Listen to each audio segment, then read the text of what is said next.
Nós passamos por uma época incerta no Brasil. Mas, se nós fôssemos olhar outras épocas antes desta que vivemos agora, veremos outros momentos de grande incerteza também. Talvez nós pudéssemos dizer que a incerteza é um dado da vida humana, a incerteza sobre absolutamente tudo. Então, muitas pessoas, num momento de incerteza, querem o quê? Segurança, diminuir a incerteza, tirar de sobre elas a ansiedade que a incerteza causa. Não saber o que vai acontecer cria um certo pânico, um certo medo. Então nós disparamos no nosso cérebro, e aí de novo, acho que pela 50ª vez eu recomendo a você a leitura do livro do professor Daniel Kahneman, Rápido e Devagar, Duas Formas de Pensar, porque é um começo para se interessar por esses assuntos que eu estou propondo aqui. Quando a gente chega nesse momento de angústia, a gente quer a verdade. A gente quer encontrar a verdade. E aí um conceito de verdade, uma explicação para a verdade, ou uma maneira de entender essa ideia de verdade que vem lá na ciência, vale muito para a gente usar como caminho, né? O raciocínio, como caminho para o raciocínio na hora de interpretar esse nosso anseio pela verdade, né? Quer dizer, na hora que eu me sinto inseguro, não sei lidar com as informações que são apresentadas para mim, eu preciso me segurar em alguma coisa para diminuir a minha ansiedade. Então, no que é que eu posso me segurar? Algumas pessoas vão se segurar em discursos políticos, né? As pessoas, é muito interessante, o Brasil hoje em dia é muito interessante. As pessoas, elas acreditam cada vez mais nos políticos, ao invés de na política. As pessoas que mais criticam os políticos são aquelas que estão lá perpetuando políticos, né? Elegendo heróis políticos e tomando esses heróis como os donos da verdade. Né? O grupo político atual é diferente do grupo político de até 2014, mas as pessoas reagem da mesma maneira. Elas escolhem um ídolo, né? E adoram esse ídolo político, né? Elas gostam do político, não da política, e deveríamos ser o contrário. Mas essa busca pelo político é por alguém que fale a verdade, como se algum político falasse a verdade. E eu já vou explicar isso um pouquinho melhor a seguir. Então isso pode ser uma saída. Tem gente que não vai encontrar na política a diminuição da sua ansiedade, a busca pela verdade, vai encontrar na religião. As religiões prometem a verdade. E como é que elas prometem a verdade? Dizendo que elas têm a palavra de Deus. Todas as religiões têm um contato com o que é desconhecido, com a transcendência. Elas evocam, né? Elas buscam para si, elas falam, olha, nós vamos te dar o caminho para Deus. O caminho para Deus está aqui, nesta religião, qual seja. E, portanto, aqui as coisas que você vai encontrar aqui serão a verdade. Então veja, política a verdade, religião a verdade. Então esses dois grandes mecanismos de afago eu falei da política, mas na realidade são os políticos, né? Os discursos políticos, né?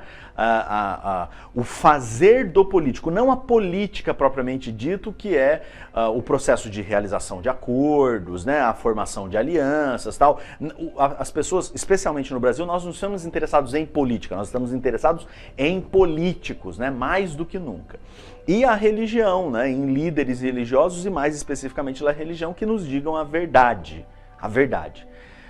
Muito bem, então se temos incerteza e procuramos a verdade, ou os políticos ou os religiosos, e às vezes a junção dos dois, né? A junção dos dois é o mais espetacular acontecimento brasileiro. Então a união dos dois, o político religioso, então é quem nos traz a verdade. E vamos a maior parte, uma boa parte de nós, eu podia dizer que a maior parte de nós, vamos nesse caminho tranquilamente. Tem uma pequena parte que incomoda muito, que é a parte que se apresenta como muito flexível na mão nem dos políticos e nem dos religiosos, né? Nem da religião. Quem são estas pessoas? Quem são estes seres desconfiados que não acreditam nem que exista uma verdade? São aqueles horríveis cientistas, né? São aqueles horríveis professores que corrompem a nação de alguma maneira, e aqui é só uma brincadeira, evidentemente, você já percebeu, é só uma brincadeira, porque é que tem uma disputa tão grande contra os professores? Porque é que tanto a religião, em algumas instâncias, como alguns políticos, ou os políticos de maneira geral, por que essas duas instâncias, por que elas batem na religião, na ciência? Porque a ciência, muitas das vezes, vai olhar para a política como um objeto de estudo, não se convencendo, digamos assim, dos discursos políticos, mas comparando os discursos políticos, usando um método para identificar como é que os discursos políticos, né, à direita, como é que eles são usados em relação aos seus seguidores, e à esquerda como é que são utilizados os seus seguidores. Então a ciência política vai estudar como é que os políticos agem, né? Como é que a política se forma, como é que a organização partidária dentro de um certo país, como é que a organização política influencia os diversos assuntos da polis, né, das cidades. Então a ciência política, ela acaba ficando recuada. Eu estou falando de ciência política, mas pense na sociologia, na economia, na psicologia, né? Pense nas ciências que vão lá olhar para o objeto de estudo que é o seu com um certo recuo. Então eu vou estudar economia produzida dentro dos cultos religiosos e como é que essa economia gera algum impacto na sociedade. Eu vou fazer isso por um estudo sociológico de sociologia econômica, eventualmente, né? Então isso é menos flexível, né? Isso é menos utilizável pelo líder religioso ou pela religião de maneira geral para angariar fiéis, e pelo político, que era o assunto principal, pelo político para se propor como dono da verdade. Por quê? Porque na medida em que você passa a perceber que há similaridades à direita e à esquerda, o que tem uma explicação de busca por poder na posição política, no discurso político, na hora que você consegue explicar isso, ainda que temporariamente, em termos históricos, né? Temporariamente, quer dizer, uma explicação datada, é uma explicação de um certo momento, né? Quando você consegue fazer isso, você entende mais os discursos e se dá novamente, né, num ciclo que se retroalimenta, se dá mais forte e menos, portanto, flexível para o discurso político ou religioso. Então, ambos, política e religião, são contra a ciência porque ela, de certa maneira, não se propõe a explicar a verdade. E essa é uma coisa incômoda. E aí é por isso que eu estou fazendo esse vídeo. Se você se sente com incerteza, e se você olha para o mundo e vai buscar os políticos ou vai buscar os religiosos, aí, claro, se você estiver num nível de tosquice muito grande, você pode até buscar um líder de autoajuda, um guru, um coaching, né? Então, aí é mais problemática a sua situação ainda. Mas vamos imaginar que não, que você está na média da população ou buscando as explicações, a verdade dos políticos ou a verdade da religião. Se você faz isso, você é um crente, você é um crédulo, você é uma pessoa que acredita que há uma verdade. E, portanto, você tenderá a acreditar que a ciência é algo ruim. Se você não faz essa ponte, e aí eu estou fazendo essa ponte para você, então, né, às vezes você acha que a ciência é possível. A ciência é possível um cientista religioso, o que não é possível é uma ciência religiosa. É possível termos um cientista que acredite num político, num certo partido político, que ele, cientista, seja político, né? Que ele seja no sentido de ele jogue o jogo político em algum momento. É possível, mas a ciência proveniente, né, os enunciados científicos, a teoria proveniente deste cientista, ela não vai ganhar muito espaço na ciência. Porque como é que funciona a ciência? A ciência não busca a verdade. A ciência busca explicação ou a melhor explicação possível para um conjunto de fatos ou de observações ou de fenômenos dados na realidade percebida pelo homem. A ciência é a percepção do homem a partir de um método. A percepção de um homem a partir a descrição do que a percepção humana é capaz de captar a partir de um certo método. Essa é, digamos assim, uma explicação que você não vai encontrar em livros, eu imagino, para a ciência, né? Porque a ciência se ocupa de usar as ferramentas que são as nossas, intelectuais, dos sentidos, tato, olfato, visão, a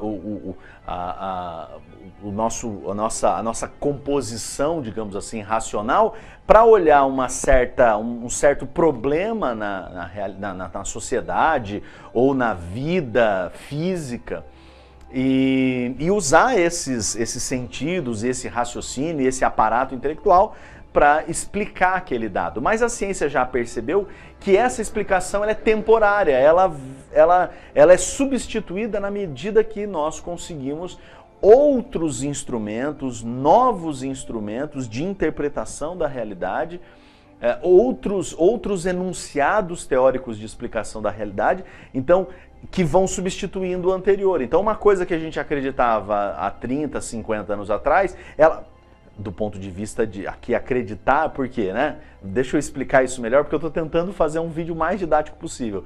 Acreditar porque, assim, se um ser humano identificou uma certa realidade, descreveu essa certa realidade e a explicação que ele fez daquela certa realidade em realidades parecidas funcionou, então nós passamos a acreditar que nós, digamos assim, pessoas que vão tomar a ciência como produtora de enunciados válidos. Nós acreditamos então que aquela explicação é válida e, portanto, consegue dar para nós, digamos assim, interpretações da realidade se nós utilizarmos aquele conhecimento produzido lá atrás. Então, se a gente acredita naquilo lá de trás, de 30, 50 anos atrás, pode ser que hoje em dia essas explicações que foram verdades lá atrás deixem de existir. Assim, por exemplo, vão fazer essa construção, vão fazer todos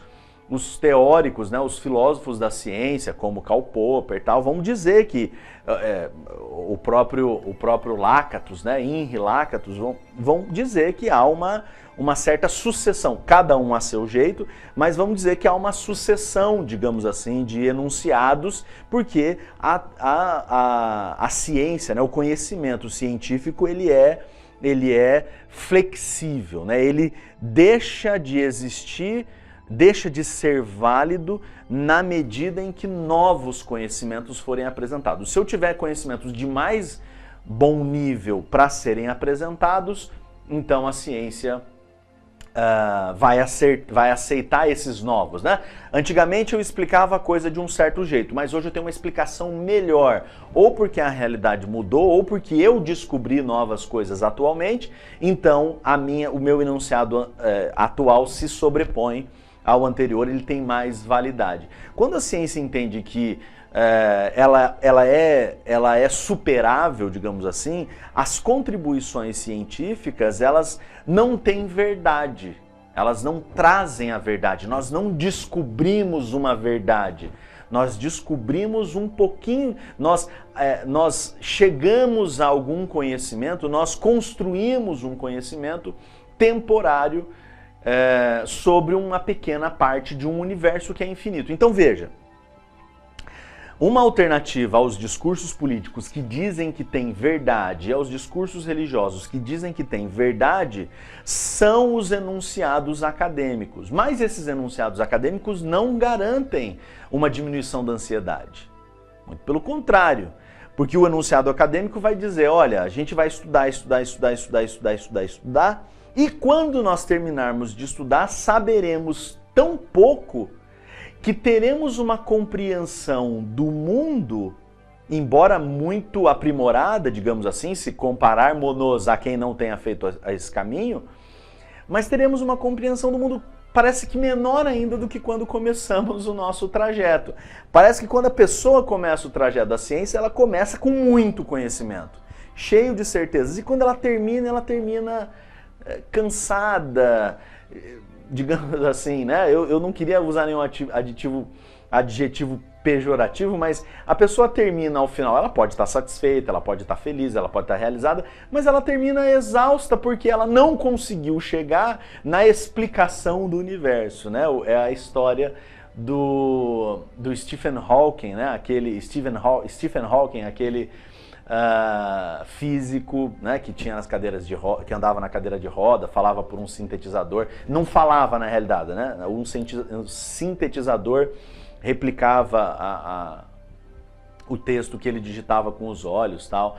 Você deve ter visto esse cientista em algum momento aí, o Stephen Hawking, muito famoso, mas que tentava uma explicação do universo, tal. Enfim, tem até uma obra, um filme dele sobre isso, enfim. Então o Stephen Hawking tentava uma explicação de tudo. Então ele foi um super cientista, né? O Einstein, super cientistas. Então um cientista que não seja tão super assim, quando chegar no final da carreira, terá aprendido muitas coisas, como organizar o raciocínio, o intelecto, fazer, né? Produzir conhecimento, quer dizer, entender um corpo de conhecimento existente e contribuir com aquele corpo de conhecimento, ele terá conseguido fazer isso. Mas ele vai perceber que as suas explicações, elas são temporárias, elas são históricas, elas em algum momento no futuro, não se sabe quando, mas elas serão superadas. E, por outro lado, esse tanto de conhecimento dá para esse cientista uma visão de que o mundo o universo é infinito, então o conhecimento, por mais conhecimento que algum cientista possa deter, esse conhecimento sempre será muito pequeno, ínfimo, comparado ao tanto de conhecimento que há na ciência como um todo. E o conhecimento todo da ciência, se pudesse ser, digamos assim, transformado em um corpo de conhecimento, do lado do desconhecido seria muito pequenininho, né? Seria um grãozinho de arroz perto de tudo que há de desconhecido. Então veja, não é que o caminho da ciência vai dar confiança, certeza, mas ele vai diminuir essa busca por verdade. E só isso já é uma grande coisa. Tirar da ideia de nós, seres humanos, de que a verdade existe. Porque a verdade, ela é uma disputa de poder. Ela é uma disputa. Quem tem a verdade? Quem tem a tábua da salvação? Quem tem a tábua dos 10 mandamentos? Quem tem a verdade eterna? Quem tem a explicação para uma vida melhor, politicamente falando, né? Quem tem a maneira certa de viver, de se organizar, quem tem esse conhecimento detém um poder infinito. Como este conhecimento ele é volúvel, né? Porque esse conhecimento estará na ciência, é a ciência que, mal ou bem, explicará melhor a realidade do que tanto a religião quanto a política. E veja, os políticos, veja, por que a ciência vai explicar melhor? Porque ela tem uma certa dose de humildade, de dizer, olha, a gente não explica, a gente não fala a verdade, assim, a gente não encontra verdades, a gente encontra explicações válidas por um certo tempo, porque nós aplicamos um método que procura diminuir o viés que nós carregamos na hora de dizer, olha, as coisas são assim, assim, assim, assim.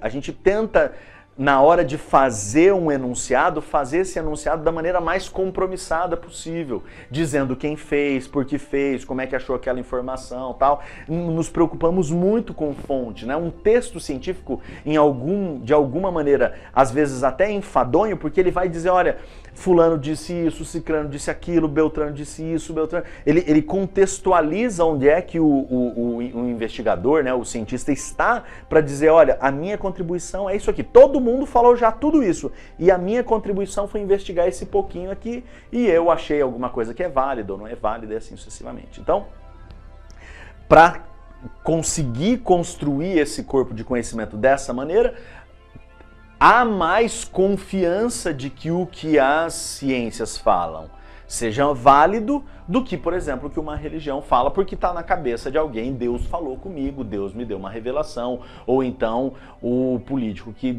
joga com as mesmas palavras, às vezes ele pode até usar argumentos da religião, isso é uma coisa comum no Brasil, mas às vezes ele pode usar argumentos, até às vezes vindo da ciência, né, em outros países, não no Brasil, mas até às vezes vindo da ciência e tal, mas não que ele esteja interessado na verdade, ele está interessado no ganho político, e aí ele fala o que precisar falar, né?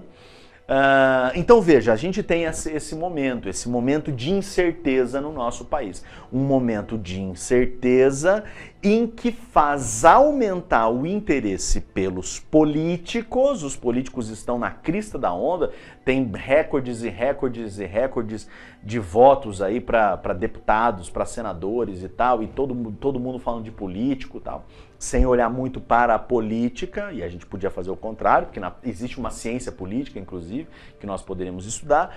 Muita gente se abraçando com a religião, porque se eu não sei o que vai acontecer, o mundo é incerto, o mundo me causa medo, na religião vão me contar verdades para me proteger desse medo, né?